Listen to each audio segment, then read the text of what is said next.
Welcome to SCI-Arc and to our first public event of the year.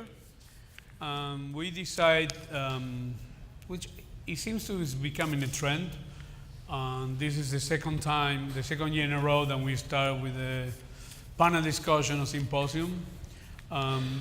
This one is a peculiar one, not that it's really outside the realm of what we try to discuss in SCI-Arc on a regular basis, but it's slightly different in terms of clearly the format and many other elements. But I think what is at play here, there are 2 or 3 main concepts, and hopefully the panelists and the moderator will try to help us to get through.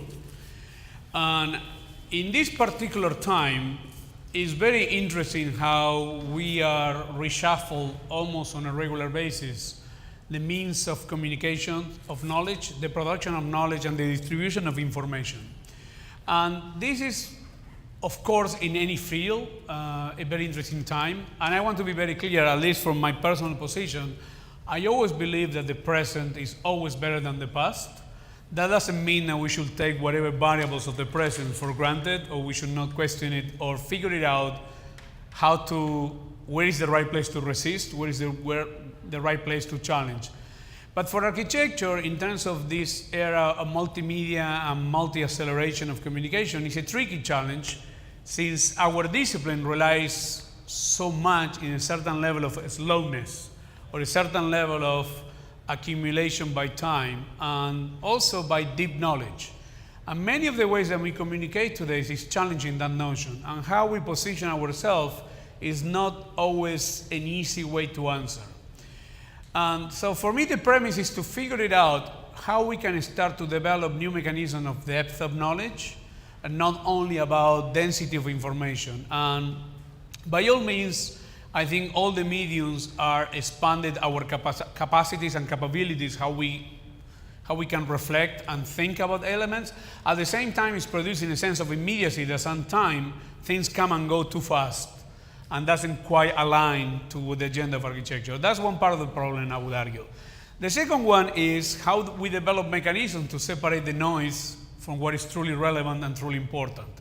And this also is a tricky element, and it's not so easy. And by the way, not all the mediums are the same, and not all the territories and people in this room and other rooms all over the world are all the same. So they all have different missions and different ambitions how we start to produce. And the third and last piece, it has to do a lot with what it means, the idea of critical thinking and theoretical thinking in relation to this. Because some of these things to produce the gap with information or with news is an easy one to do, to build a bridge into kind of what are the new mechanisms to produce theory, or how are the new mechanisms to produce critical, is not always so clear, or is not so black and white. So in many, many ways, one could argue that we are just at the very beginning of all this, but also it could be already that many of the things are over in terms of the speed that we are. So I think this is, in a nutshell, I will say at least the curiosity that it was in my brain when we started to talk with Shelley and other people about what will be, how we discuss these terms, and how a school like this one and others try to figure it out how to navigate this. And I think we put together a remarkable group of people that I think they're very well prepared to try to give us some guidance and some illuminations on some of these subjects. There are too many of them, so I'm not going to go through their full bios. Since we are in a multimedia platform, you can check in any of the forms and shape. They're all full bios, and they are all very accomplished in their own different areas of expertise. Let me introduce first our moderator for tonight, Bruno Juricic, which is an old friend of SCI-Arc and collaborator in many, many ways. He's an architect, a theorist, a critic, and also an entrepreneur. So like many people in this panel, he wears many, many hats. So it's great to have you here, Bruno. The first of the panelists is Benjamin Bratton, which is a guest faculty here at the school, and also the director for the Centers of Geopolitics at UC San Diego. He's also recently has been appointed at, where is the, I cannot find your Moscow, here we go. Program director at STRO. Program director STRO in Moscow, and also he is a visiting digital professor of the European School of Design. So, but mostly Ben also has been working, and he's the author of numerous books that in many, many ways have triggered some of these discussions. And by the way, I think he has the most watched ever TED, anti-TED talk ever, which is not a minor accomplishment. Next is Devin Gar, who is, he runs Super Architects World. And on top of that, he's a student right now at the school in our postgrad department. So we're very happy to have that. This is very unusual territory. But I think David has triggered a whole different dimension in how a student work gets communicated, and it has been incredibly successful in many, many ways. So David, thank you for being here. Next is Lucy Redoglia, who is a museum and marketing communication specialist, currently working as social media manager at LACMA. So, Lucy, thank you to have you here. So, it's looking forward to see how these relate to the art world and the culture at large. Next is Amelia Taylor Hochberg, who is managing editor and right now editor at large of Archinect. And many of us, we are being on the receiving end of his sharp and tough line of questioning. So Amelia, it's always great to have you, SCI-Arc. And last, Birgit Lohmann, which seems like she's never going to leave SCI-Arc. She's been here for the last 5 days for grad thesis reviews and many other activities. She is the founder and editor-in-chief of Design Boom, which it means that I don't need to add much more to that.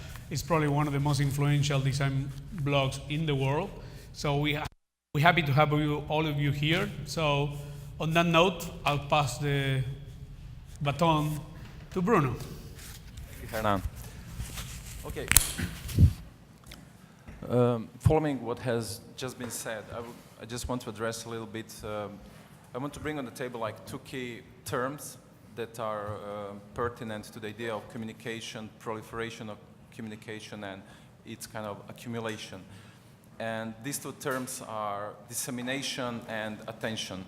I will show later a video, but just before, I just want to lay out like few, let's say, kind of definitions.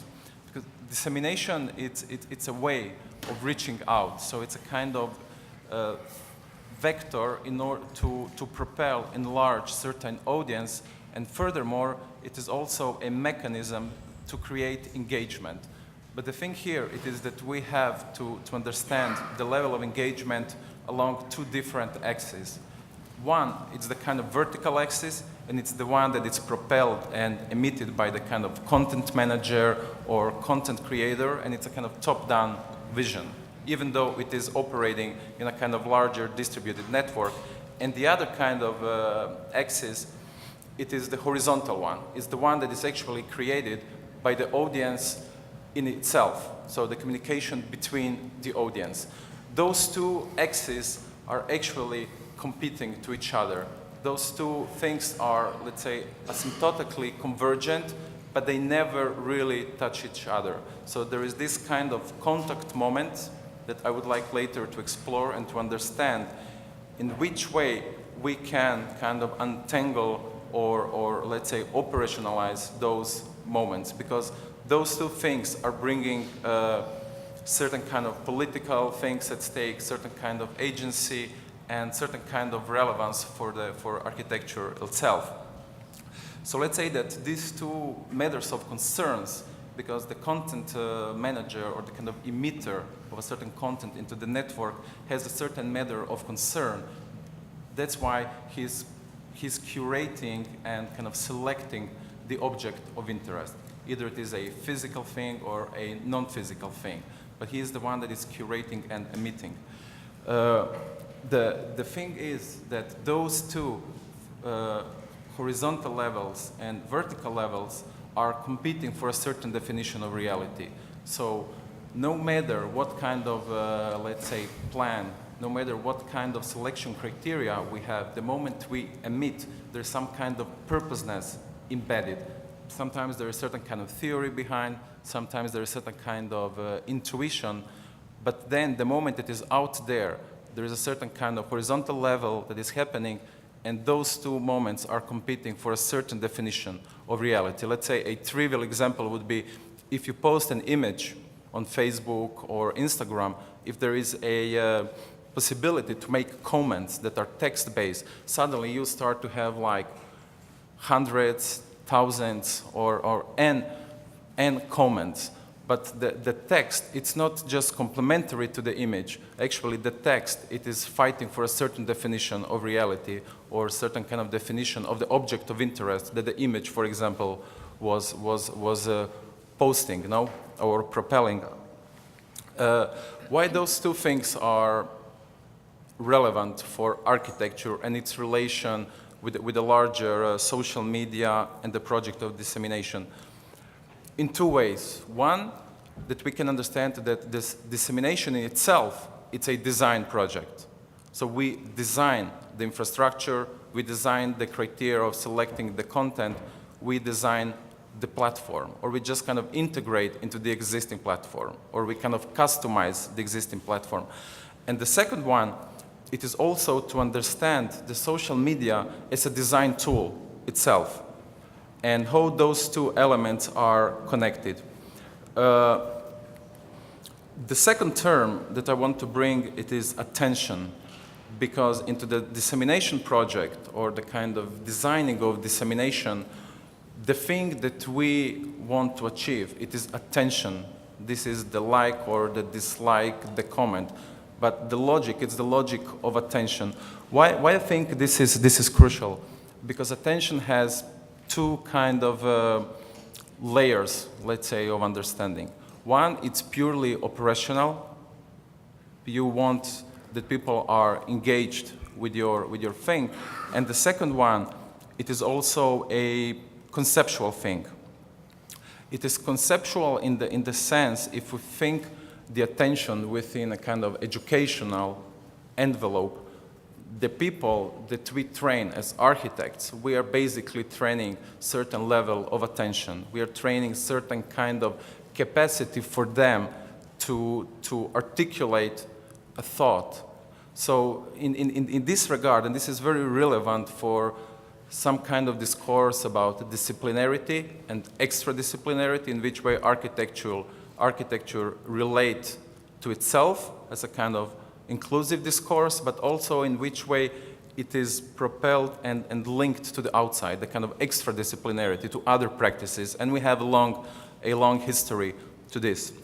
So in this regard, we should understand, or the kind of definition I want to propel that has been around for a while, it's that attention is just like the focus on the piece of information, but the key thing, it is to curate, to train attention, that it's a kind of movement of thought through certain mediums or certain kind of formats in order to turn information into knowledge. And this is something that Hernan was talking earlier about communication, dissemination, architecture, but the moment we have to figure out in which way we can turn information into knowledge, what are the mechanisms, and what is the role, because we are at SCI-Arc at the moment, so now hosting the event, it's important in which way the kind of pedagogical and institutional envelope, it's kind of creating those mechanisms. We can call this theory, we can call this method. There are various ways through which we can assess this. So that said, those are the kind of terms that are on the table. And now I would just like to roll a video. It is basically a video that has been released by New York Times recently. Many of you, I guess, had already seen it. But this is a shorter version that I have re-edited just for the purpose of the discussion today. And through the videos, I will just pick up like 5 points, and this is the kind of discussion we will have around it, keeping in mind the dissemination and attention thing. So if you can roll. If you're sitting in the United States or Europe right now, you've probably never used a Chinese app. But the reality is, if you want to know how the internet will develop, China has actually become a guide to the future. You know, the internet is the internet. But for China, the internet is more like an intranet. So that means there is no Facebook, no Twitter, no Google. So for Google, you had Baidu. For YouTube, you had Youku. For Twitter, you had Sina Weibo. And the list goes on and on. It's almost as if the Chinese internet is a lagoon as an aside to the greater ocean of the internet. And in that lagoon, there are these swamp monster apps that bear some resemblance to the creatures in the ocean, but are mutated in some ways because they evolved in a different kind of environment. But things have started to shift in the sense that before, no one outside of the lagoon really cared about the swamp monsters. But now all of a sudden, some of the features they've developed are so amazing that Western apps are trying to copy them. And the greatest example of this is WeChat. It's your WhatsApp, Facebook, Skype, and Uber. It's your Amazon, Instagram, Venmo, and Tinder. But it's other things we don't even have apps for. There are hospitals that have built out whole appointment booking systems. There are investment services. There are even heat maps that show how crowded a place is, be it your favorite shopping mall or a popular tourist site. The list of services goes on basically forever. But it's not the variety of things you can do on WeChat that makes it so powerful. It's the fact that they're all in one app. So why does that matter? Hypothetically, imagine you're sitting at home and one day you notice your corgi is dirty. You open WeChat, hit a few buttons, and a few hours later a man shows up at your door with some shampoo and a big vacuum. You take a photo, you share it with your friends, and tag the dog cleaning business. You haven't left the app. Your friend who likes Hello Kitty, she decides she wants her poodle cleaned. She clicks the tag on your photo and orders the same service. She pays him, she starts chatting with you to thank you. Neither of you have left the app. While chatting, she tells you about a new hip noodle joint. She says, you have to come. It's a schlep, but you accept. She orders food while still at her desk. You order a taxi. She pays for the food. On the way to her house, the man with the big vacuum invests the money he earned from both of you into a wealth management product that neither of you nor the man with the big vacuum have left the app. Both of you arrive and the app tells the kitchen you're there. Your food is served. You notice your meat is a bit overcooked, so you snap a photo and post a disparaging restaurant review. You're already on your phone and you remember you still owe your friend money because she paid. You transfer her money. At the restaurant, there are no menus, there are no waiters, there is no cashier. There is only WeChat. Also enables WeChat to collect a staggering volume of personal data. They know what you talk about, who you talk about it with, what you read, where you go, why you're going there, who's there, how you spend money when you're online, how you spend money when you're offline. The list goes on indefinitely. Yeah, okay, that's it. So basically, I want you to kind of look or kind of remember, the video and keep in mind the dissemination and the attention, because we have here, like, I just extracted, like, by contrast, let's say, like, five key elements. And this is the kind of environment, in the first part of the video, that you have some kind of immunological closed system where some species are interacting with each other, and then some mutation is happening, and a new species is emerging, and therefore it's bringing into play new services that were not possible to be eventually conceived a priori or before. So just like the kind of proximity of things make some mutation happen.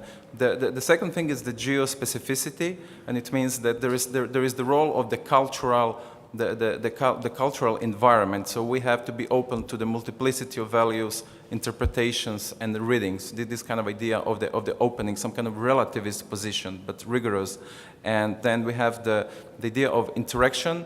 We see the kind of built environment and the digital media, and in which way those two things are interacting through the interface. And then we have the program. I mean, program in the sense the way we lay out the built environment. If you think about the restaurant, there is no cashier, there is no waiters, there is no menu, but it means that the standard social codes, the way you are navigating through space and using like elements, material, it's destabilized. So there is a creation of new social norms and new patterns of behavior. And this is due to the pressure of the digital media and its kind of entanglement and interaction. And at the very end, all of these are about attention. So we have to compete, the built environment and the digital, for this definition of attention. And so my kind of first question will be addressing the idea, let's say, of the environment, or the question of environment, and it's directed to Lucy. That it's well known for many accomplishments, but something that is kind of relevant here, especially also for the LA, it is the Snapchat account run by Lucy under the LACMA, let's say, umbrella. So basically, the Snapchat, you correct me if I'm getting it wrong, Okay. it is a way of disseminating the art collection, the classical art collection of MoMA that was kept in some kind of closed immunological archive, and then just like selectively brought into foreground via a classical idea of exhibition or display. And then the logic here is to use Snapchat and to collage images from the classic art archive on top with let's say, memes or elements from pop culture, and then let it be disseminated out there. So can you just a little bit elaborate about the, let's say, the conception, the inception, why this was kind of urgent, or what is the strategy behind, Sure. and in which way it operates? Sure. So the strategy for LACMA, the Los Angeles County Museum of Art's Snapchat account, is to bring awareness to the museum and its vast collections. It's an encyclopedic museum, so it's historical artworks from all over the world up until the present day. And the reason that the strategy was implemented to disseminate artworks in such a way that pairs them with song lyrics, movie quotes, memes, if you will. The reasoning for that is to lower the barrier for people that may or may not generally gravitate towards traditional art history, but might have a pop culture reference in their back pocket. And so it's the idea of bringing awareness of LACMA and the artworks that it holds to a broader audience, especially to a younger audience. We know that the median age on Snapchat is 18 years old, and the bulk of the users are 14 to 25. And so we're reaching an audience that traditionally museums don't reach in their visitorship and a lot of times even on social media. And we're looking to lower that barrier so that people aren't intimidated by the artworks that are housed inside these great galleries, and that they might spark some curiosity so that these people will want to come see them in person. Okay, so for you it was basically just a strategy to drag attention and to bring like the kind of the millennials to pay attention.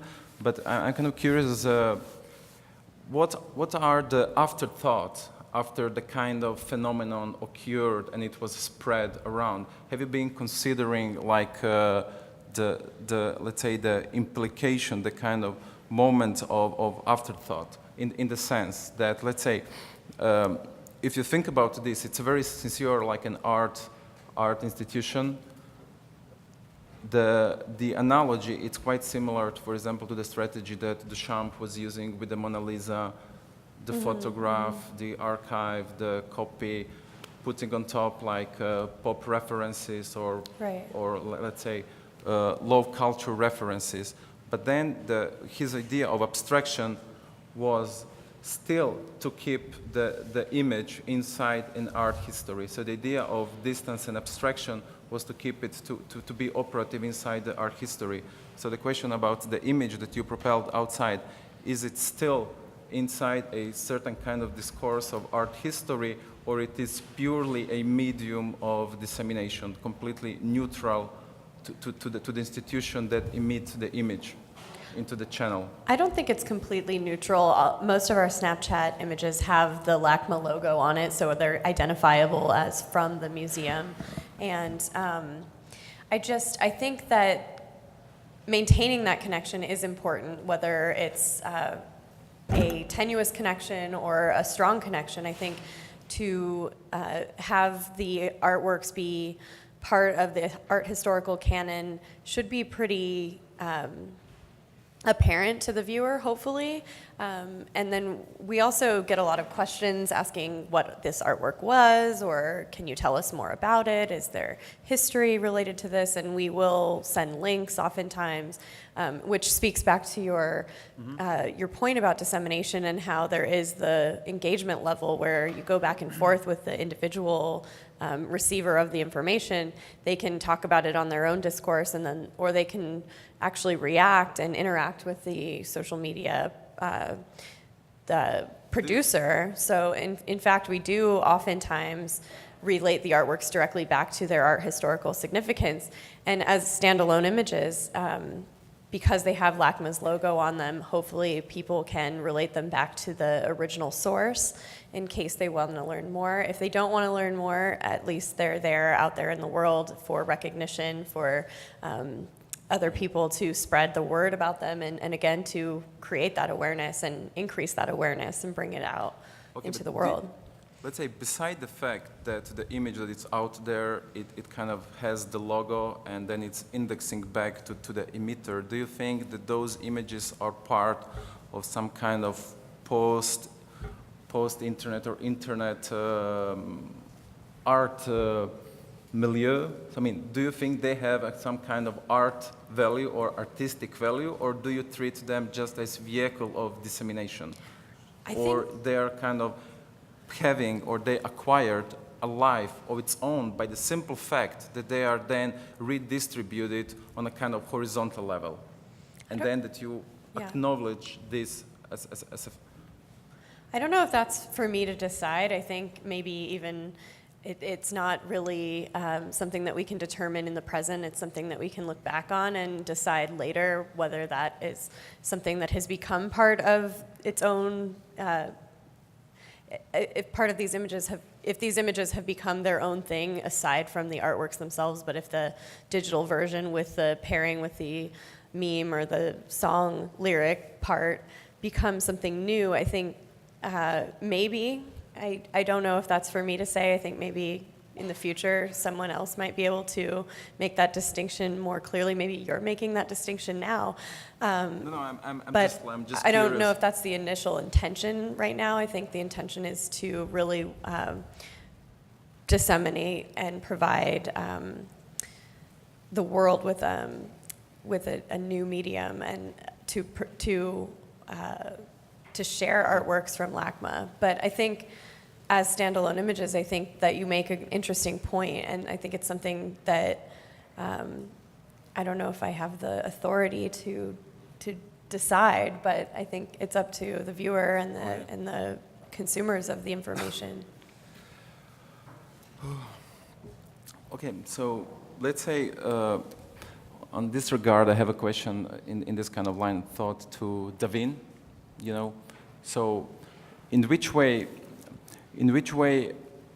you're familiar with the phenomenon of the Snapchat and the LACMA thing? Yeah. So what's your kind of vision of this kind of question? If they have some kind of artistic value of their own by the simple fact by being out there and kind of being spread and recycled and reproposed or reproduced on a horizontal level between the audience.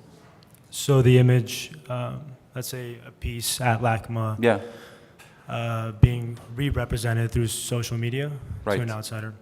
I think it's great, mainly because not everyone could go to LACMA, and now people have a chance to reconnect with an image being presented at LACMA. So they're able to connect with something they're not geographically present to attend to.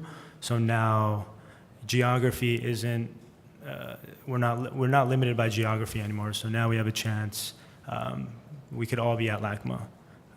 We don't have to physically be there. So I think it's a good thing, just because of the geographical thing. Yeah. So let's say, can you explain a little bit more in which, let's say, this is the Snapchat phenomenon, where something that started as a thing that was emitted by an institution. Your role within the super architect as the creative director, okay, it is something that you have started outside an institutional envelope. And at the moment, you are also part of SCI-Arc. So in which way you see that your strategy of disseminating, it is influenced by your kind of presence within SCI-Arc? Well, it did start within the institution. There wouldn't be super architects if I didn't go to architecture school. And the reason why there is super architects because we wanted to kind of invert student projects out to the world. It was very frustrating communicating with outsiders or people not inside the architecture world what we're doing. We're growing ideas in here. It's not about just buildings, but it was about ideas, and we wanted to kind of communicate that and sort of communicate that with the outsiders. So how do we invert academic work or academic thinking outside into the professional world? So, for example, my mom. How did I break that boundary? So with social media, we thought that was a great way to rebrand, or just kind of that's where everyone was. That's where the eyes were. That's where people were. So I thought we started a publication, and we weren't getting that much traffic, and so that's why we kind of went into the social media world, because that's where people were comfortable, and it was fast food information, and they could quickly get it and get stimulated by maybe an image, and then click into the real information, the IP, and then they could actually get into the actual information and get in deep with it. But let's say, so in which way, for example, since you do not have an archive, okay, that you are using, you're basically surfing. Well, we do have an archive. So the website is the actual publication. We're actually an online publication, which people still think we're just an Instagram account, but we're an actual, and we used Instagram to kind of build traffic to take them inside the publications. So we were using social media as a tool or an incentive to come inside. But you had the at the very beginning to build the archive. The archive was pre-existing. No, we were never really interested in social media. We weren't interested in making noise in social media, but we were frustrated that people weren't coming. How do we get people into the publication? Insiders and outsiders.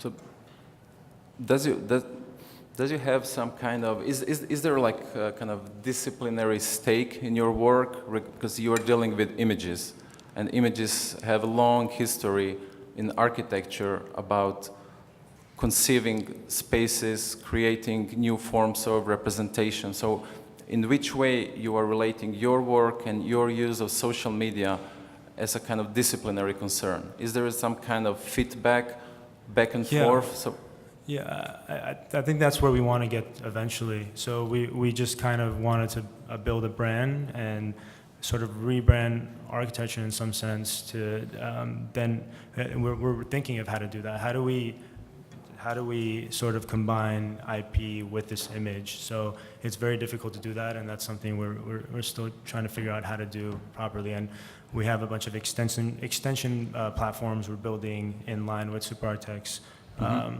With that. So when a student, develops a one-year thesis, all that data and resource and information going into that project, how do we kind of preserve that and sort of recycle it? And how could the professional world or the academic world or outsiders use that information to keep going forward?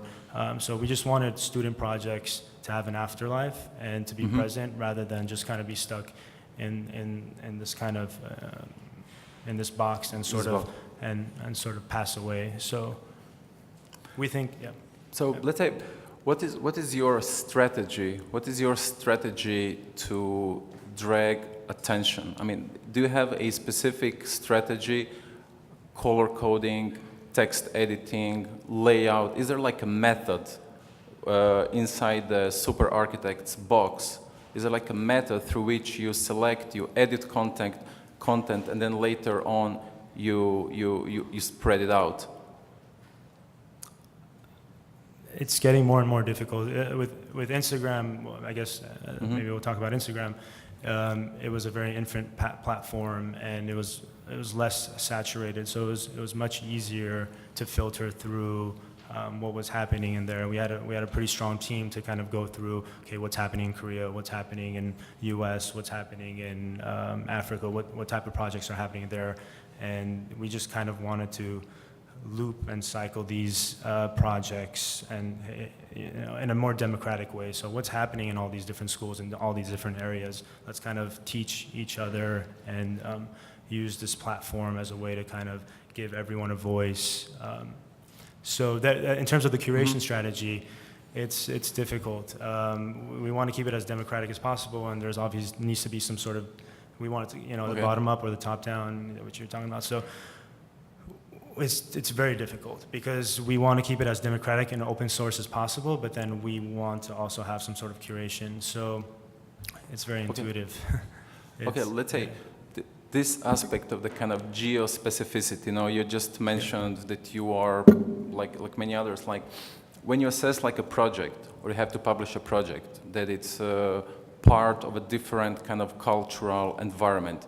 Is there any kind of specificity that you are trying to point out to bring foreground, or it is something that is just purely embedded into the content? I mean, is there any vector or transformation, something that captures your attention or that it's embedded in the method that is capable of addressing a different cultural setup, or it's purely absorbed by the method itself? So is there something embedded as a kind of self-correcting moment, or if it is an issue for you at all? Yeah, well, right now we're getting over maybe, let's say, 40 submissions a week, so we have to kind of go through them each, and what is the representational? We've seen a lot of projects, so we know what's kind of been done before, so we just want to put something out that's fresh and hasn't been sort of seen before. So we're interested in juxtaposition of projects. A project that's heavily interested in drawing versus a project that's interested in film. So we're interested in diversity and diversity in site, context, representation. So I think that the differentiation and diversity is kind of our, I guess, goal rather than a specific context or content or representation we're looking for. So as long as we haven't seen it or heard or some sort of interesting context or representational strategy, that's sort of more of the winner for us. And we're also interested in schools that we don't like. We usually keep hearing about the same schools, but what's happening out there? So I think we're interested in what we have, what I haven't or we haven't really seen. Yeah. Okay. Following this kind of issue about curation and of the content, Brigitte, in which way Design Boom, it is a kind of aggregate. Let's say that super architect, it is propelling a certain kind of work. It is more trying to figure out like people that do not have a voice. Maybe it's more trying to enter into the interstitial space of people that are not yet known or people that are not yet out of school. So they have certain kind of criteria that is kind of affecting the kind of minor thing. While let's say Design Boom, it's already an established platform, one of the most famous globally. What is your strategy of kind of curating, selecting, and propelling the content? This has changed over the years because we went online in '99 and we were more or less the first digital online magazine in the fields of art and architecture and design. In these years, you have to adapt, as you say, to attention span, to the users that are younger and younger. What we wanted to do and what we still want to do is going out of the intellectual niche. The small circles where everybody knows each other and the information circulates among friends and friends of friends. We wanted to be able to talk about why things are the way they are, giving the notions to people who are interested in the field, who are not necessarily professionally interested. We are mainly two things, I think. One is that we are the unpaid Reuters in our system, which means we are traveling, we are gathering information, we publish things, and other print magazines, other newspapers, movie makers see what is the contemporary scene, what is happening, and are able to contact the makers directly for their purposes and ask for material, for interviews. So we are in a way a PR agency. This was not our plan. This came completely natural.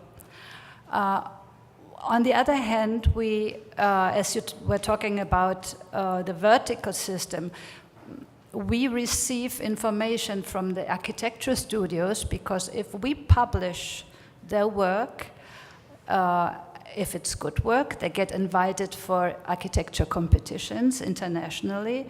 So we are helping them in a way to let the world know their portfolio.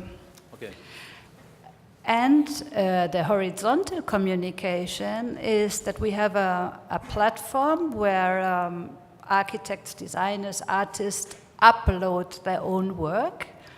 And as there is an amazing quality out there in the world, you don't know these people, you can't write to them, you can't say, please send me information of what you are doing. It's really surprising that an Indian architect sends you an architecture for elephants and how a family can live together with an elephant. So this opens up to a completely new dimension, which then National Geographic picks up, goes there to make a movie out of it. So we are, obviously we are selecting among all the submissions and all the communications we receive, because if there is like a 20% of interesting things in between, we think it's of interest to publish, not necessarily because I personally like it, but culture is built in steps. Somebody has done something similar before, somebody adds something to. So the curation means not that we like it 100%, there's a 20% that we like, but we think it's interesting, and that's already enough. We are not doing critics, because I like to go into an exhibition and having a naive eye, trying to understand if the artwork talks to me. And in the same way we present things, we try to make it a little bit clearer, because most people are not communicators. And if you work on something as a creative person, it's difficult to have the bird's eye view to talk about your work. You're too much into the complexity. So we try to help a little bit to point out where may the interesting things be, but then let the audience decide if they like it, if it makes sense. So the curation is this aspect. Regarding, so let's say that may I just say, because you're talking about social media, so we are from 99, we have 4 million readers monthly. We are not publishing pornography or economics. For the field, it's quite a lot. And I have to be very, very effective, because the attention span is very short. I need to put the best image on the cover. The first image should be the best image. The images are more and more important than the text. We are writing a lot because we have to credit everybody and so on.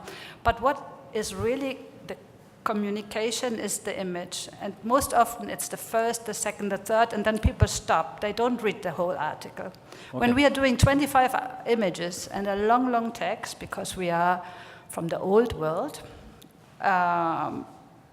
it's an effort that we still do, but when we see statistics or the habits of people, we know that most articles are not read from the beginning until the end. So here is where the social media enters, where you have to pick one piece and you have to say 2 phrases, and hopefully people are curious enough to go to your article, which they don't. Okay, so now it's clear the kind of expulsion of a certain text-based thing, the discourse. So I'm seeing Design Boom more as not as a platform. We can say it's a platform, but more as an aggregate of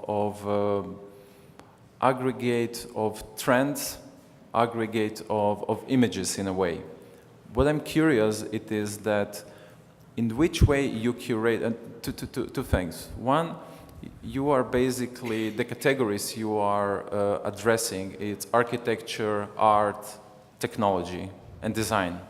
So is there any method or is there any kind of intrinsic logic in which way you put really in the layout those different categories together?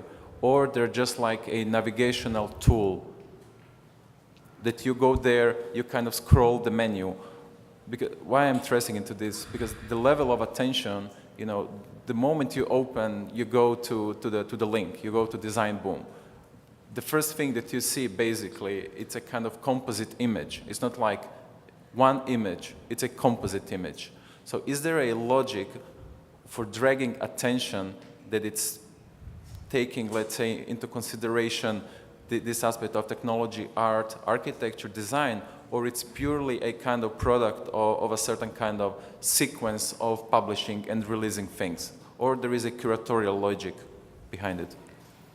We are not journalists. We are architects, designers, artists. So there is a project behind, and it's, let's say, a design project. I would say that an artist is very much interested what is going on in the field of architecture. And the architects look very much into the art world. So the tangent fields relate to each other, and technology is in between, obviously, because form has to exist, to get manifested in some way. In our communication, we try to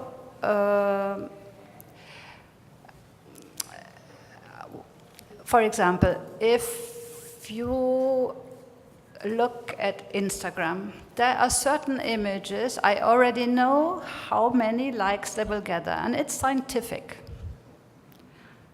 And there are certain things which are interesting, nicely done, which will never make it. Okay. So there are limits in your communication, and you need to find the right way of, like, on some platforms, some things go better, and other platforms, others. So there is a planning around, but I don't believe in formats. And when, for example, in Instagram, staircases went wild for a week, the next week, nobody wanted to see them anymore. And there are so quick shifts that you have to be sensible to what your audience, because you have an ideal audience in mind. No? Even if you communicate to large masses, you have an ideal audience in mind, and you have to, I think the background is having passion for something and wanting to tell something to somebody. And you need to find the way how to tell it. On the thing that Design Boom is a design project, that I agree. I would like to ask Amelia that Archinect started in 1997. 1997, 2 years earlier. 2 years before Design Boom, I gotta You say. won. But let's say the inception, the founder, one of the founders, was also an SCI-Arc student, and the inception was to look at the kind of complicity or possibility that at the time had web design that was emerging and getting traction in relation to architecture and it's the kind of dissemination. So I guess that Archinect also started as a design project, and at the moment of its inception, it was looking to web design as the kind of main medium or the kind of practice through which it was conceived as such. At the current state, what are the platforms or the interlinking of various platforms that you are looking at, let's say? What is on the radar at the moment in terms of expansion? Well, I first got to say that Daveen was on our podcast, one of our weekly discussion podcasts, where we bring in someone from the architecture industry or practice or perhaps even outside of it, but who can comment on it in some interesting way. And we have a very casual discussion with myself and Paul Petrunia, the founder, director of Archinect, publisher. And Daveen came in specifically to speak about super architects. And what came out in the conversation was that the inception for Archinect in '97 at SCI-Arc, which of course, as Brigitta's referenced, the internet was a completely different, in some ways much more flatter and isolated island space than it is today. That the main method at that point was just to get work out. Was just, there's so much work out in SCI-Arc that isn't getting attention that it would have otherwise. So let's give a platform to just disseminate this work that is interesting to me, Paul, I'm speaking for Paul right now, as an architecture student, but also to a potentially larger audience. So it starts at that very basic, simple goal, which is just share the images, share the work. From there, a community develops. The community is mostly architects, but also some enthusiasts who aren't necessarily in the profession. But from that audience grows a pretty strong following, and that starts to engage in what then became like a comment culture and a forum culture and a discussion forum culture, where ideas were traded, but also things like what would then become memes that in a discussion board culture or that form of the internet weren't so visual, but were instead traded on a more narrative thread where it would just start at the top and go down, and there was no curation. And I'm sure Paul has many hilarious stories about how that went for better or worse in '97 or '98.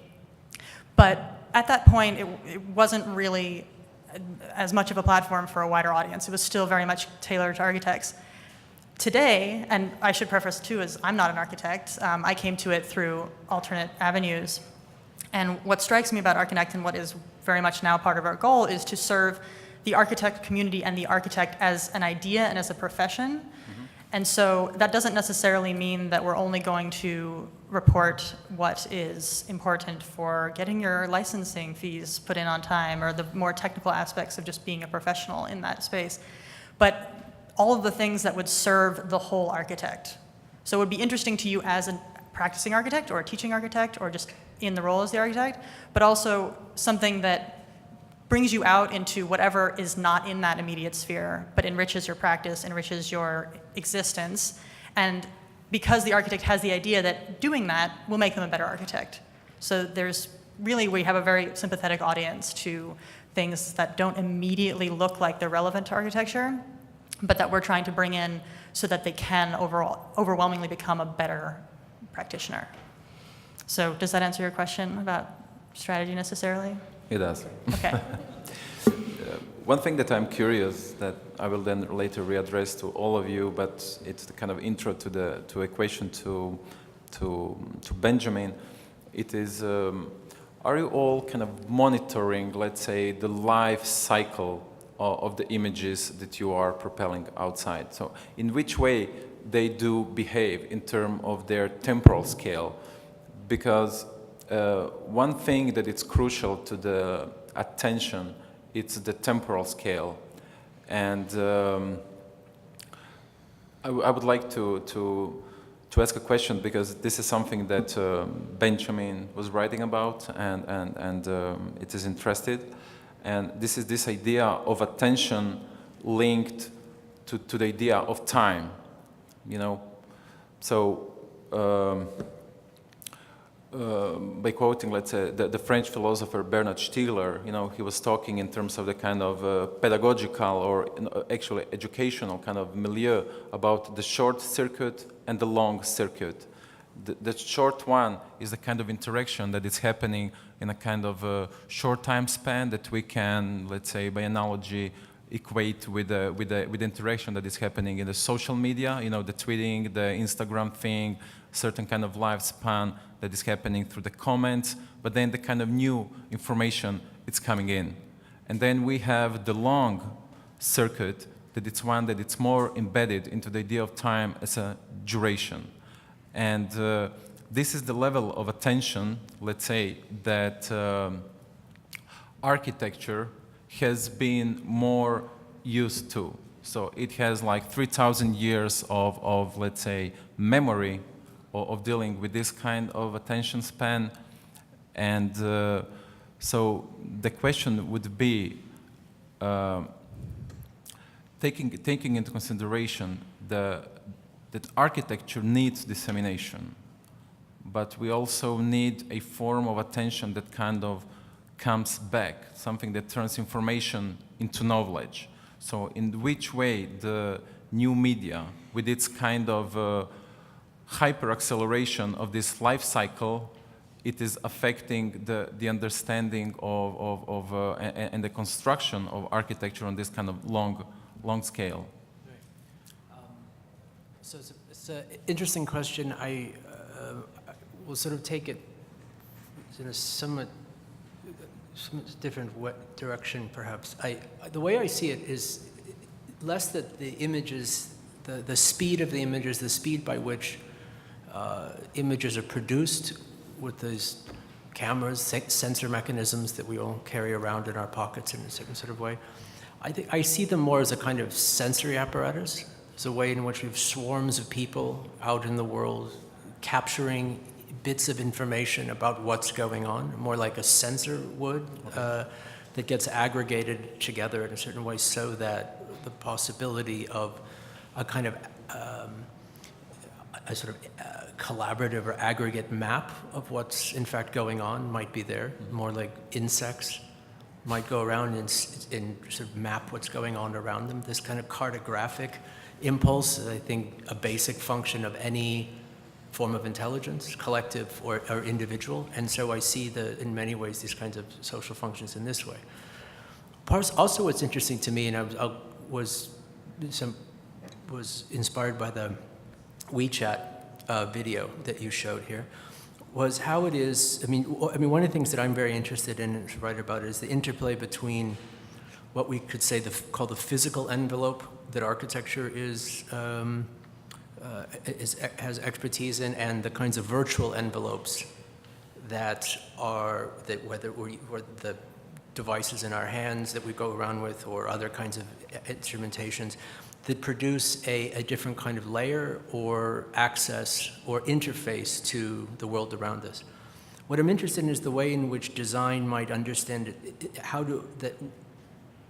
what is proposed or what exists for one envelope is made possible or works or functions to the extent to which it's interrelating with that other envelope.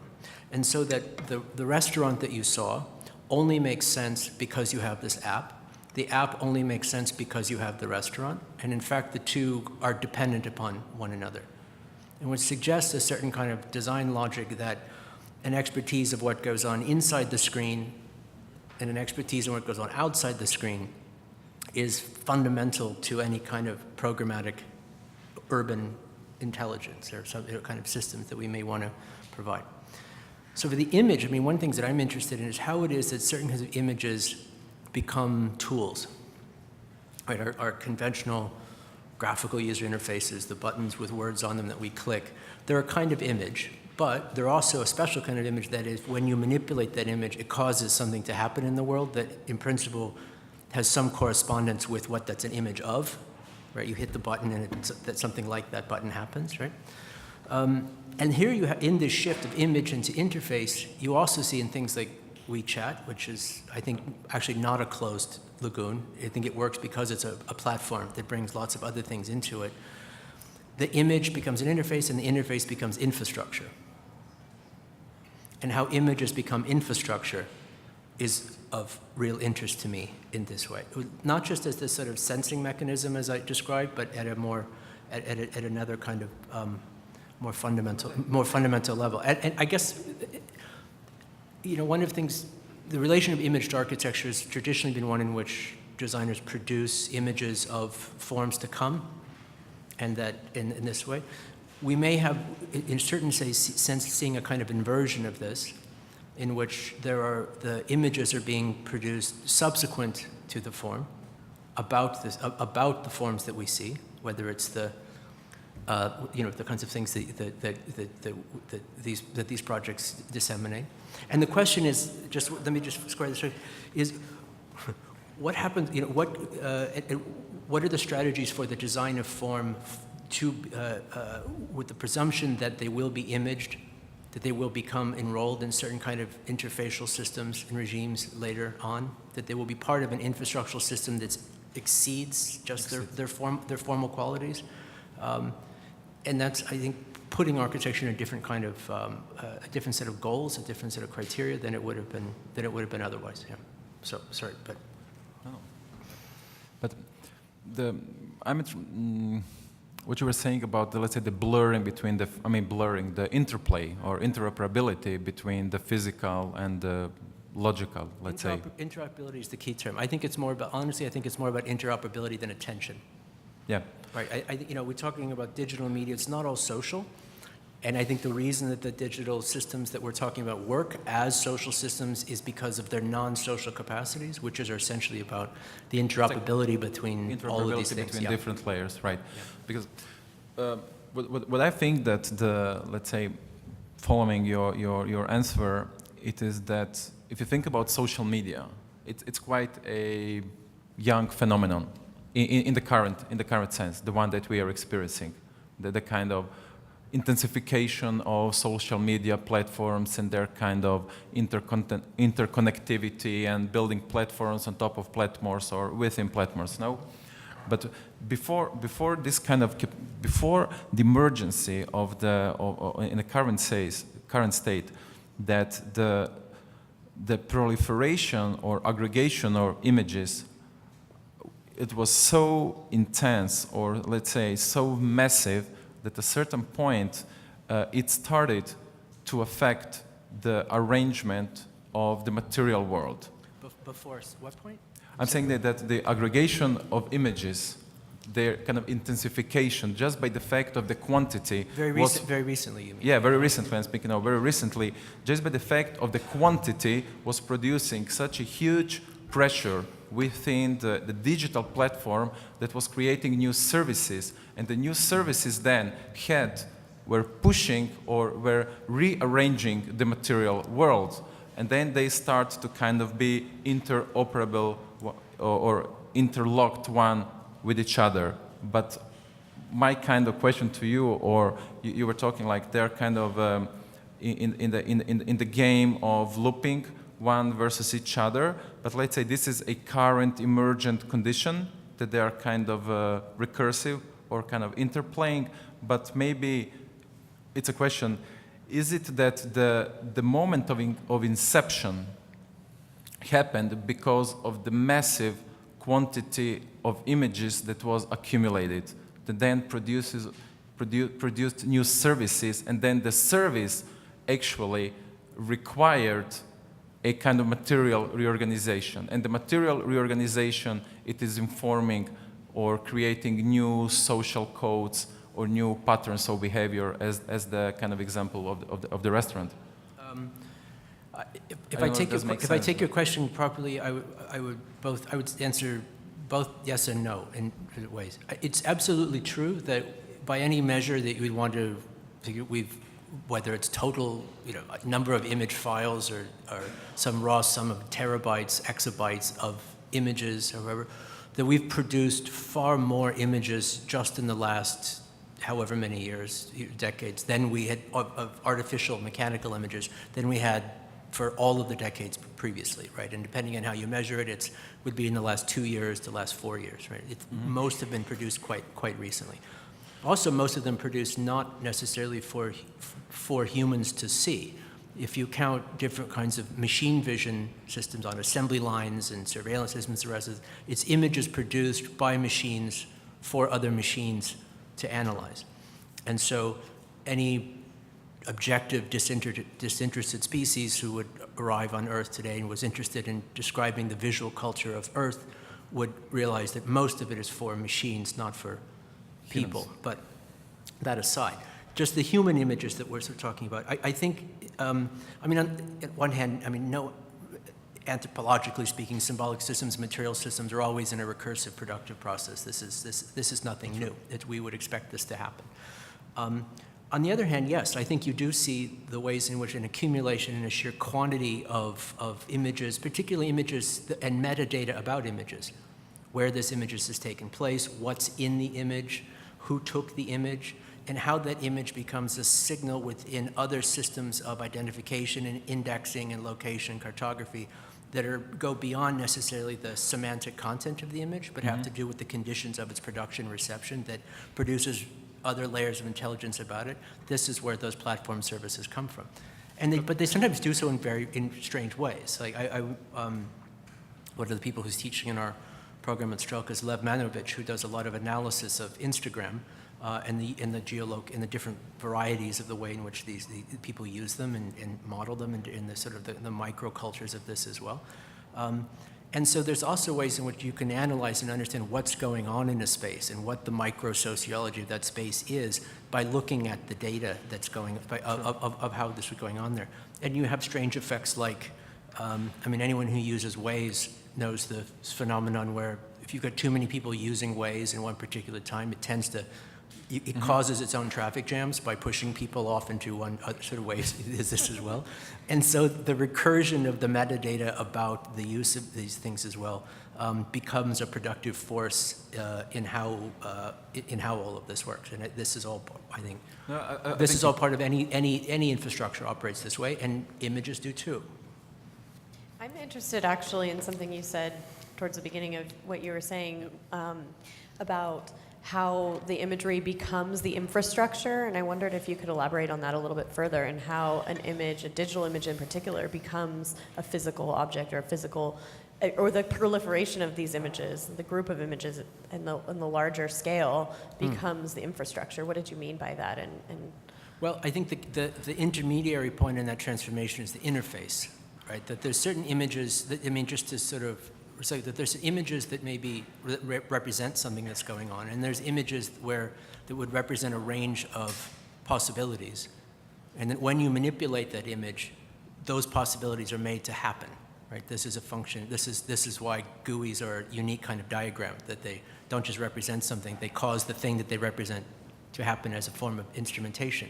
So in the history of technology, it's unique that we have a visual, that instead of having knobs and hammers and stuff, we've got pictures of things that we want to have happen. Right. And it's unique in the history of images that now they have become instrumentalized in this way. They're not just representational, they're actually technical.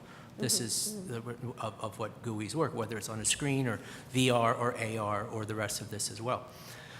And to the extent to which those interfaces are a primary mechanism by which 7 billion humans and however many other species interrelate with one another economically, culturally, socially, linguistically, mechanistically, not even including all the ones in which the systems are mediating between non-human users, they have an infrastructural function. I think interfaces operate in this sort of way. And so the question, I think, as a design is we've got those kinds of interfaces, and all the old kind of interfaces are still there. All of the issues of carbon and energy and water and other kinds of biochemical infrastructures are still there, and how these operate together, this is the recursion that we're interested in here. Yeah.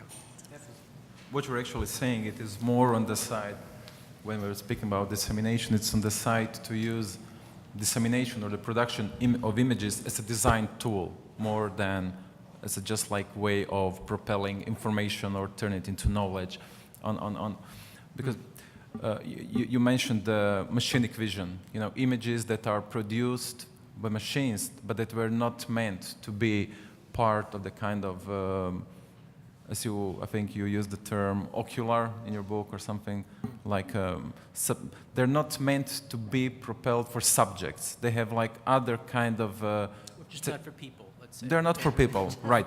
Because until now, we were always talking about publishing images that are in itself as a content already meant for people to be read as such.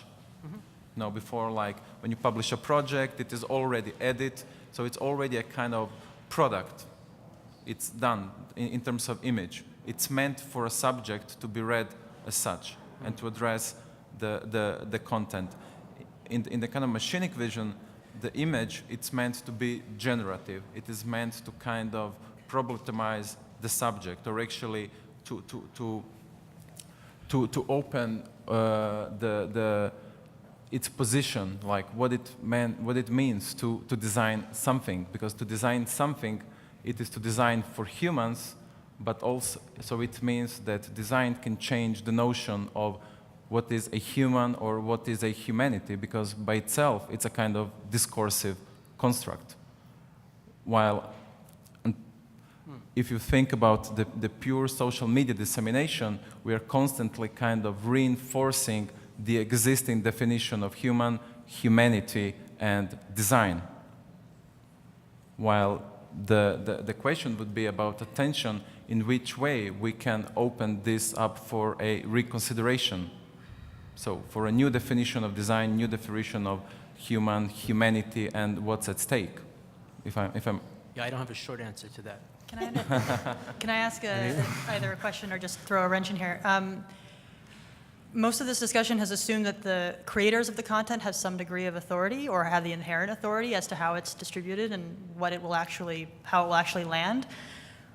And no one has ever said the word Facebook or Facebook, really.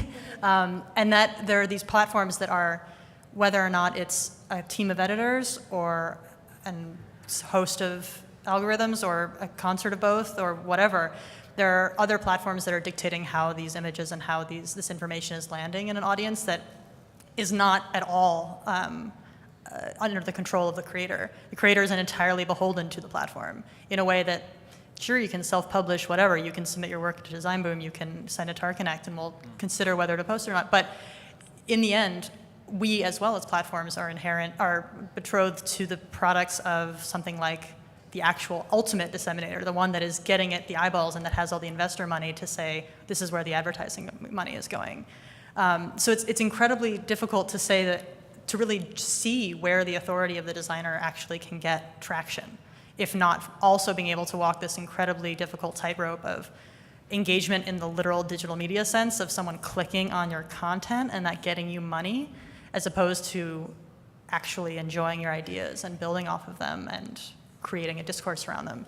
So I feel like that there's a part of the conversation that needs to distinguish between how much control the creators even have over their overall design conceit and how they're interacting with things like an imagistic infrastructure. Ben, when you said that, that makes me just think of, it might be an oversimplification of your idea, but memes, right? If you want to communicate an idea in an incredibly coherent and concise way, they're very temporal, they're very based on, like, Pepe the Frog is not going to always be whatever Pepe the Frog is, but like for a certain amount of time, it only means that one thing, and you can communicate an idea so incredibly quickly and powerfully to a huge mass of people by using those images.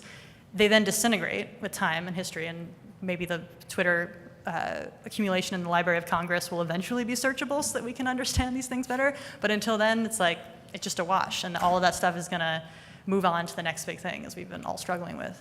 We are here in the field. Like flowers. It flows. Flowers. Flowers. More like flowers than rocks. Yeah. Okay, yeah. We are in the context of an architecture university. And I think what's important for the students here now is to understand how they can efficiently use social media, because social media is there and the images are there. But sometimes I think that the images are before the real project. So there is a kind of aesthetic which everybody is already working on an end result without experimenting before on the possibilities that exist on a formal level. And in our opinion, the documentation of the work should be after. It's a process, but should be after. But we see very often that it starts with images. So it's already, in a way, limited in its research itself, because there's a certain kind of aesthetics which is ruling in a certain moment. And when diagonal lines are what people want, student starts with diagonal lines, which are maybe not the solution to their design problem. So I think the real problem is priority, to identify in a certain moment what are your priorities and how to document it best, and not the other way around, to create an exciting image and then to adapt your work to this aesthetics. I'm not sure if you understand what I mean, because there are new kinds of professions from very famous architecture studios that they, like, the project goes at the same speed, the development of the communication of the image and the architecture project, but to do an architecture work, it takes a long time. No? And sometimes the communication is so much early that people already forget about. They're not interested anymore when it finally gets built. No? So there is a huge gap in. I think also, to your point about social media being the way to disseminate their projects or their ideas, I think we're talking about digital media as the larger scale umbrella of social media in particular, and I think social media provides just a window into the possibilities that digital media provides in terms of AR and 360 video, 360 imagery, any amount of technology that is available at the fingertips of the students or the content producer or whoever it is. I think really social media is just one small tool in the fabric of a larger digital media planet. The real function of Instagram may turn out to be just training future AIs, what it is that Homo sapiens like to look at and click on. Possibly, yeah. So that they can build a happy world for us.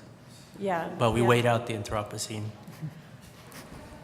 in our Perhaps. Oculus Rifts. Lucy, I have a question for you. If, with all the images going out that have a stamp of LACMA, like people are understanding, and most likely people that are, aside from things like Snapchat Discover, or these things that are push knowledge, where the person can go and find it if they want it, but it's not necessarily thrown in front of them without them knowing about it. People see that LACMA sign and that automatically gives some level of authority to it or some level of credence, like this is important, or I should care in some tiny, perhaps imperceptible way about what this thing has to say because of the institution behind it. Yeah. How do you then bring truly experimental work, or if that is even a kind of an objective of LACMA, in presenting that stuff when it already has that, it has some degree of responsibility to uphold that kind of institutional authority? I'm not sure if the logo or the association with LACMA intends to provide the material with institutional authority. I think it contextualizes it for sure. So I think providing that context is important, but whether it provides authority or not, I think is in the eyes of the beholder, and the person who's consuming the content can determine whether or not LACMA is authoritarian or what. But I think that creating these pieces of content for social media and for the digital realm on behalf of LACMA enables the institution to expand beyond its physical walls, and it really does help to get the word out there about what the museum is.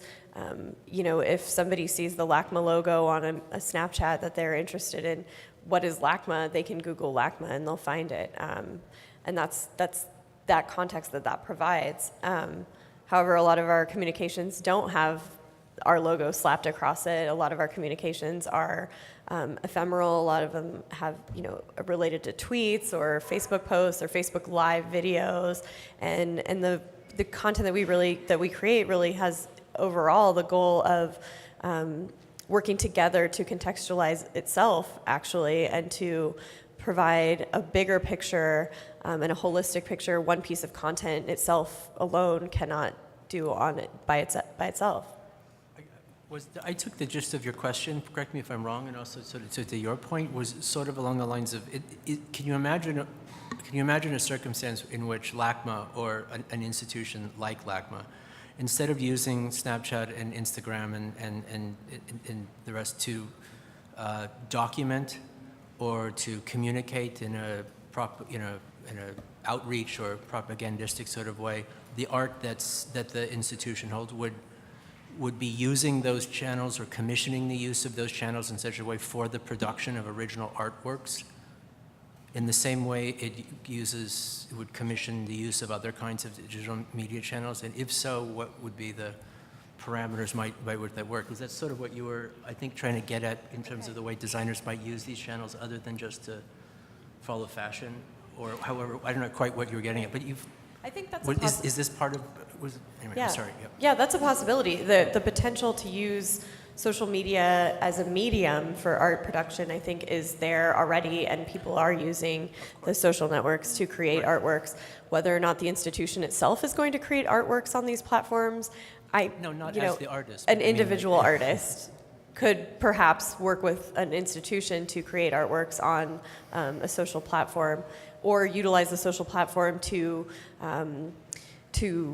inform part of an artwork. I mean, we recently had in our art and technology program a grant recipient, Gabriel Barcia Colombo, who did an experimental piece called the Hereafter Institute, and his project was really about what happens to your digital presence when you die. And so he used social media as that vehicle, as he's looking at Facebook, and the individual, you could actually make an appointment with them, and you could go and individually have your Facebook profile assessed and analyzed, and they would theoretically walk you through the steps of what it would be like if you died and what would happen to your digital footprint, all the tweets that you wrote, all the Facebook posts that you wrote, all your connections, your pictures, etc.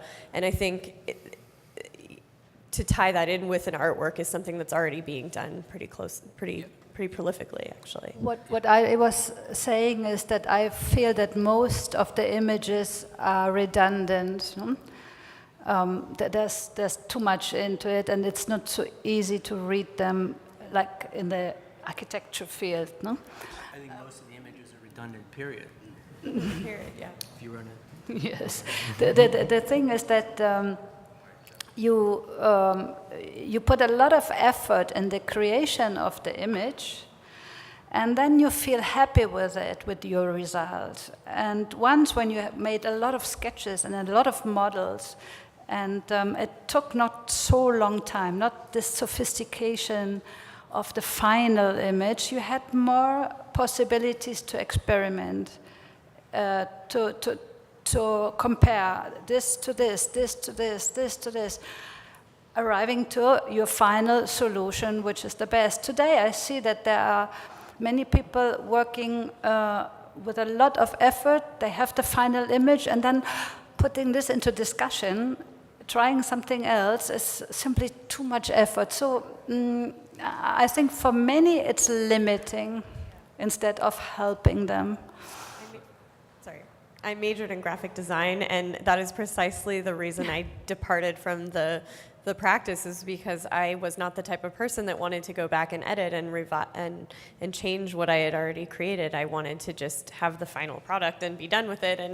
And I think your point is really a valid point, in that the evolution of a product or the evolution of a design solution, it really does have to take into account that I have that nothing iterative against perfect sense. images. I mean, I'm happy. I don't do a story when the image is not good enough. But I would want it to be the final result, not that it's limiting already in the process of making. No? Absolutely. I think the idea is really the important starting point, and the idea can exist without an image, before an image, and independently of the image. And I think you're right where you're saying it's limiting. It makes sense. An idea, it's always like an image of something, in a kind of...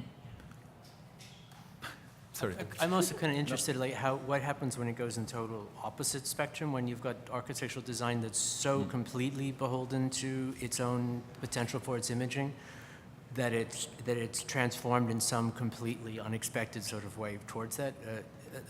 Liam and I were talking about sort of last year about the predominance of machine vision in cities and how it is that you've got different sorts of ways of sensing photons and understanding the spectrum and so forth. And what do buildings look like that may seek to camouflage themselves from these kinds of lines of sight? Like in the, how do I mean? In the early movie eras, in the early 1900s, with the old black and white film, actors would wear green makeup because on the black and white film that would look like a more natural skin tone. Right? And so in the age of urban augmented reality, and also we haven't gotten to Pokemon Go yet, which is another thing, but in the age of sort of general platform augmented reality, what's the equivalent of the green-skinned-faced building that is designed specifically in relationship to some kind of potential performance within a regime of augmented vision? I don't have the answer. I'm not asking you, I'm just looking at you. So. I mean, I'm not going to answer your question because I don't have the answer, but something that comes to mind right away is that scarf that they've fabricated, that it's reflective when a flash goes off, and so now all these celebrities are buying this scarf because if paparazzi is taking a picture of them, then the scarf reflects the light from the flash, and you can't see the person's face anymore. It silhouettes everything, and this scarf becomes the bright focus of the image. And right, it's equivalent of like the mask that confuse facial recognition systems and stuff like that. Right. What the architectural equivalent of the facial recognition confusion is. What is the architectural equivalent? I don't know. I don't know either. We're just like, but when they watch this in the future, they'll be looking back on it like, what are these people? They knew nothing. If they can watch it in the future. If our technology isn't obsolete by then. Following the issue of, just want to come a little bit, the issue we were discussing earlier about the physical and the logical, as you just mentioned, the Pokemon Go and the production of image. In the kind of realm of augmented reality and the kind of production of images within and the kind of possibility of mobilizing or utilizing them in the architectural realm, in the architectural field, I think there is an additional requirement. There is a kind of technical specificity. There is a kind of technical understanding that needs to be addressed and even let's say, intellectualized or brought in the foreground as a kind of agenda that it's beyond the pure technical capability of doing it. So it's not just a matter of technical capacity to do it or not, but it's really more about understanding the conceptual modeling that it's then linked to the technical capacity. Because let's say the imagination, it is in the technique, but the conceptual modeling and its implementation are two distinct layers, and then the kind of vertical logic of structuring it's something important. Yeah. And this is something that...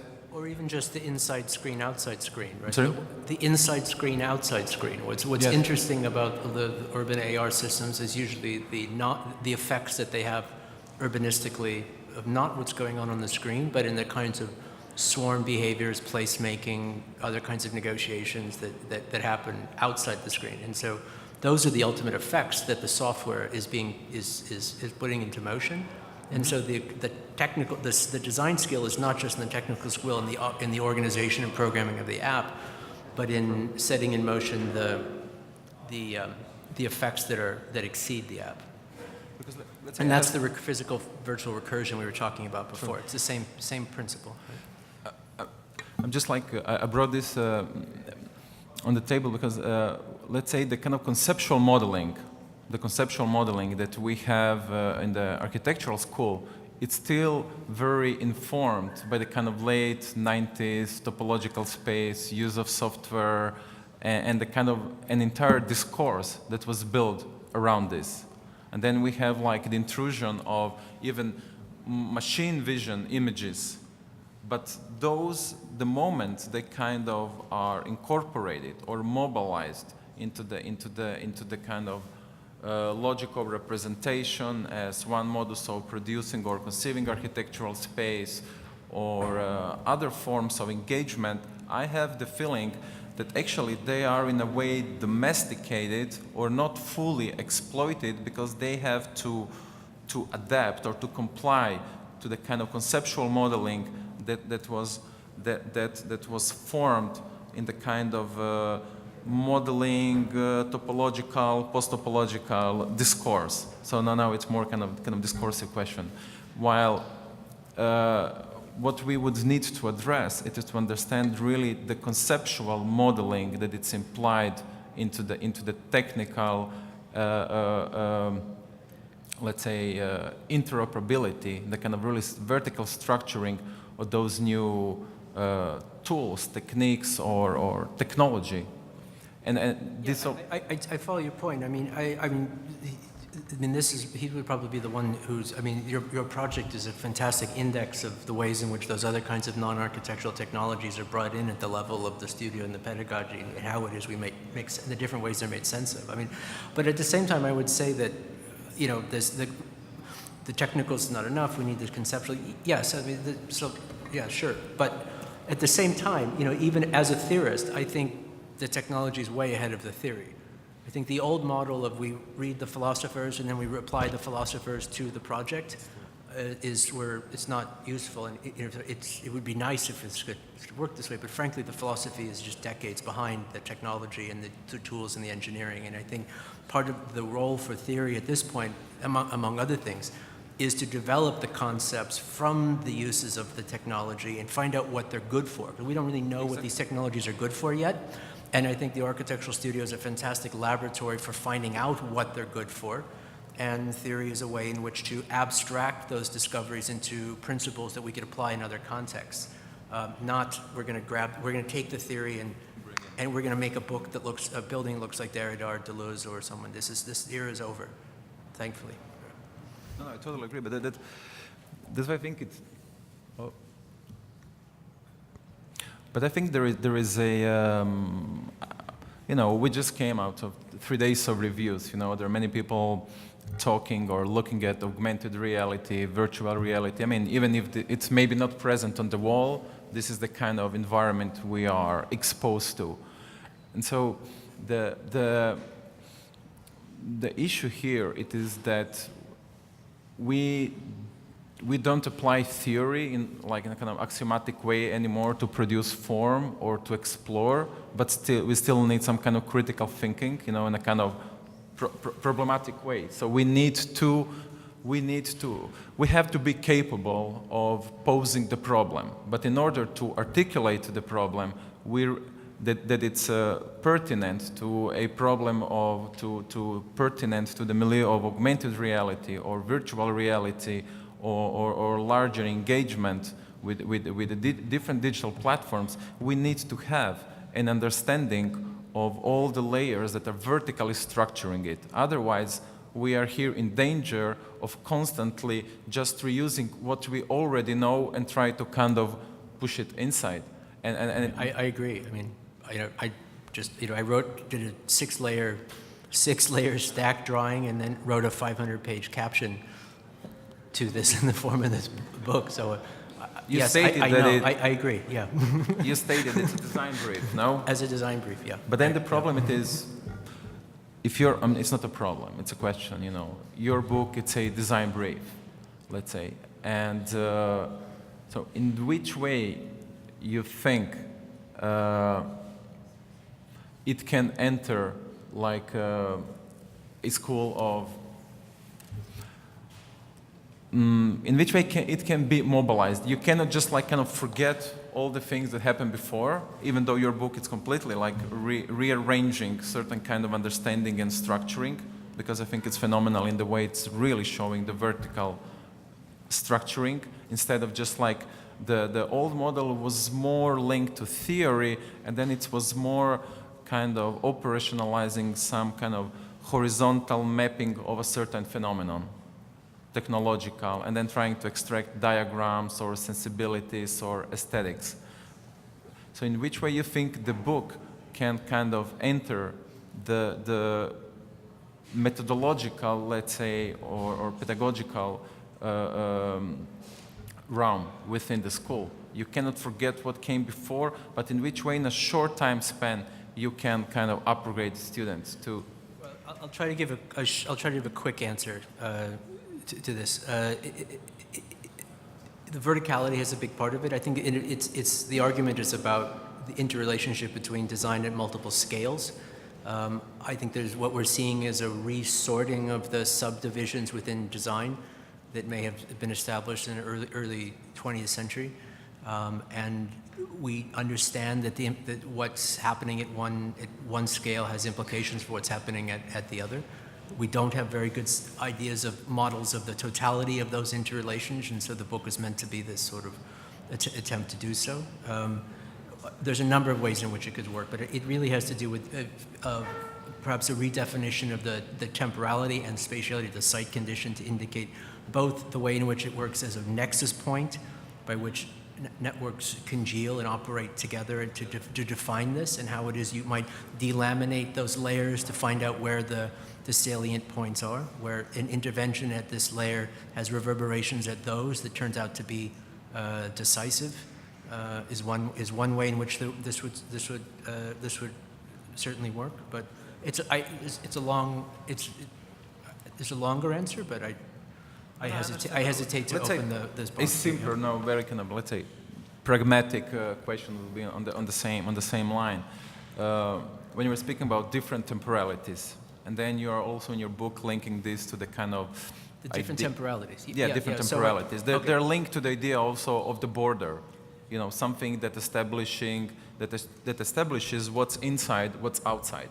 And this is something that also architecture, it's at an architectural scale dealing with.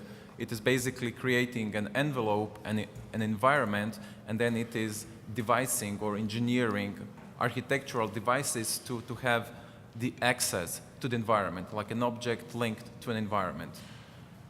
So there is this kind of analogy, but within the digital media, the production of the borders, you know, the interface, it is also, it's happening on such a small scale, time scale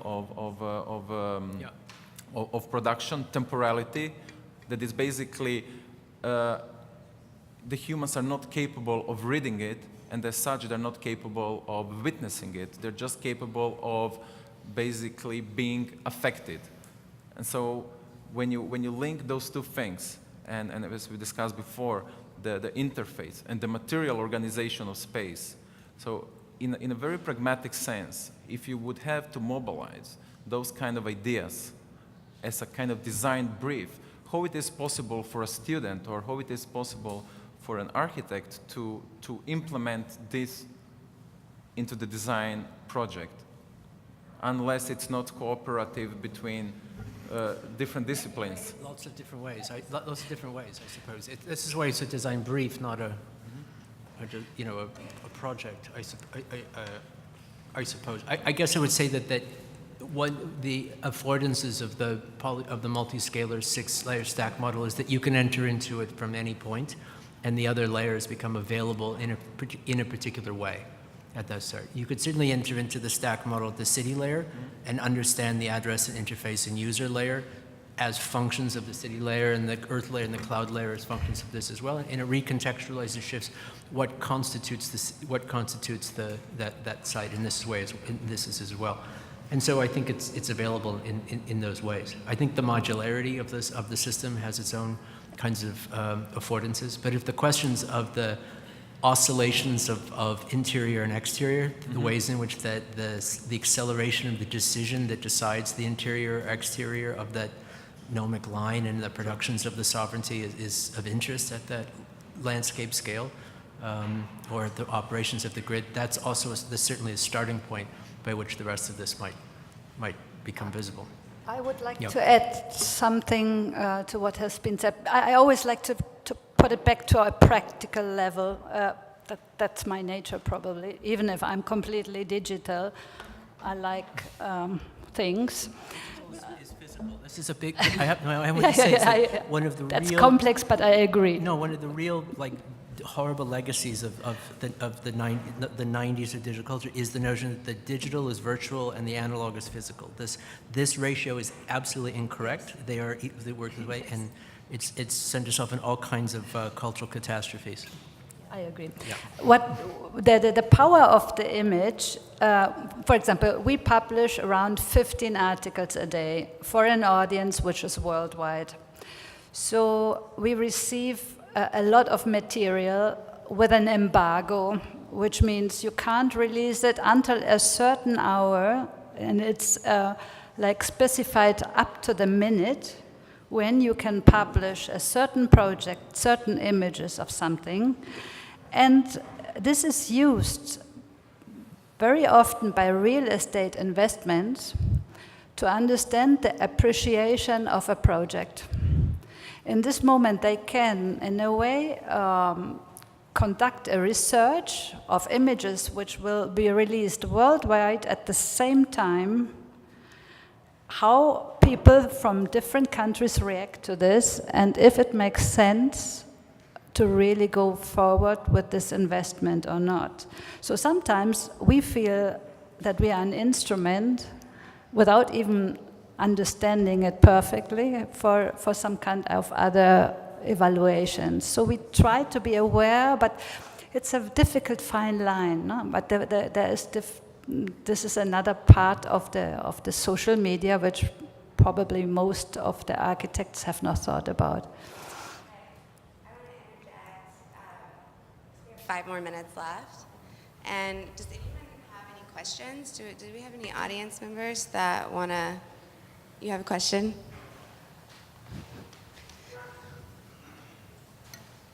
Thanks. I've actually got a couple of questions. One is, how are you going to deal with what Medium is doing as a platform, whereby each firm has a voice for itself and not really needing these outlets or the existing publishers or distributors? And secondly, how far away are we from seeing the architectural field take the virtual world very seriously, like designing virtual worlds for people to live in? Those are my questions.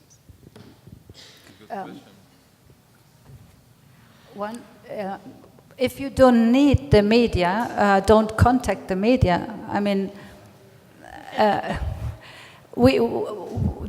is a positive factor in it that we can amplify your very own voice. If you think that's not necessary, I would probably not even do the effort to contact the media. No? There's no format, there's no single way of behaving. If your clients, you can contact them, you don't need them, you don't even want to be photographed and then up in a magazine, that's perfectly fine. For others, it might be a possible way to show others their competence, to enter in a world which is very competitive.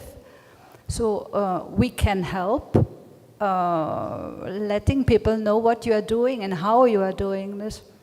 Yeah, I think your first question is about dissemination, going back to the 2 original points that Bruno was making, and Brigitte saying that the news outlets can amplify the message, I think is a very important role that the different news outlets, publications, blogs, you have it, you name it, different ones have different strengths and different abilities to amplify the message. And it goes all the way down to the influencer level, and influencers on social media can be an individual who has a specific taste that have a lot of followers that are specialized in one area. But again, it's all about the dissemination of the information at the bottom line. And so you still need the amplifiers, whether it's a traditional media outlet or not. So it's impossible to have something reach a large audience unless your piece of content is spread throughout the internet through lots of different means. Is your premise that why would anyone need the media if they have their own firm where they could just publish their own work? Or their own firm website, I should specify? The reason why I'm asking this is the way Medium works, it doesn't just send you someone's work that you're following. It also sends you work similar to that. So in a way, it's linking things you're interested in. And that is the dissemination we're talking about. So you're talking specifically about the blogging platform called Medium, is that right? Yeah. Okay, so that's one necessary. platform. That's one in many platforms, and I don't think your content will reach as wide an audience if you're only publishing on Medium. There are other places to publish, including publications, blogs, news outlets, influencers, Facebook, Twitter, Instagram, etc. All right. Thanks. What was your second question? Yeah, my second question was basically how, or should I put it, when would the architectural field kind of see to take the virtual world seriously in that it becomes professional in that sense?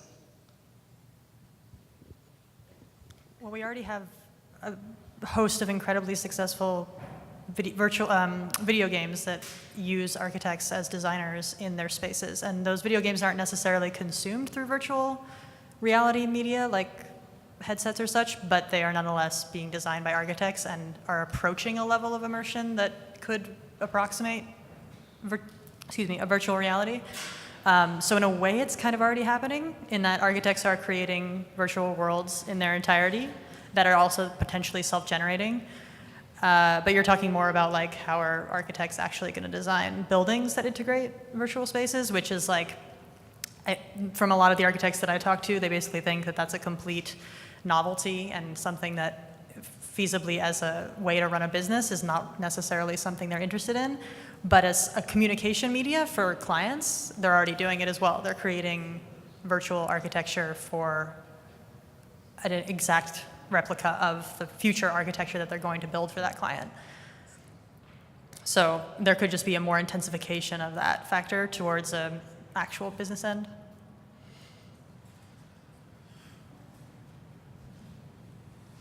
I feel like you have an answer for this.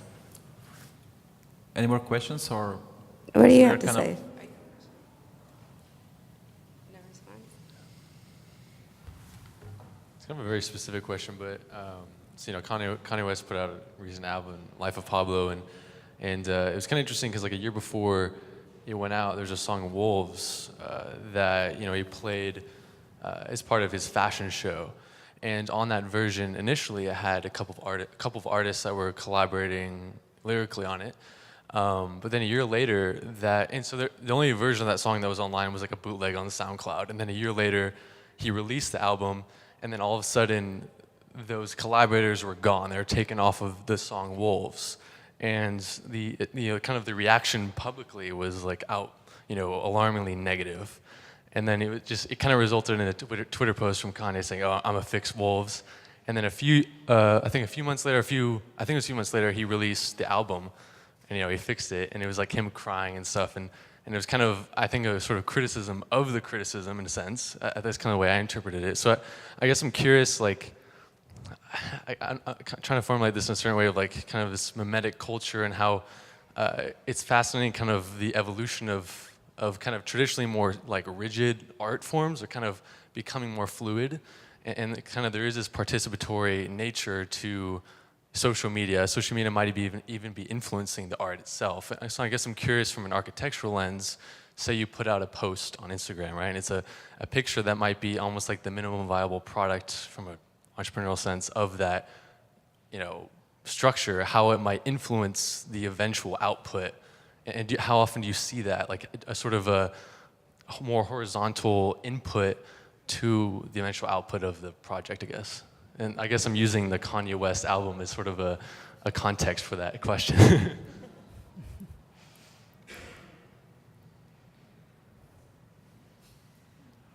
If designers want to take the feedback, then they will, I feel. It's all about the context of where, like, what audience you're giving. If you want people to buy your album, you want people to like your album. So if they hate something, you're going to change it because you want them to buy the album. If they've already been your client, you're going to want to listen to them. But it depends on, like, whether you're actively cultivating a design that is crowdsourced or whether you're trying to protect whatever intellectual property you already have invested in the project as your own, and you're trying to defend that by not incorporating outside criticism or outside suggestions. I guess it's ultimately up to the designer themselves and the kind of firm and cultivation of a business that they want to run, which Kanye's is clearly, I guess, not great. So. Since we're running, I think, out of time, maybe we should close here and keep the questions for offline mode. So I would like you all to thank you for being here, and also the audience. So thank you very much.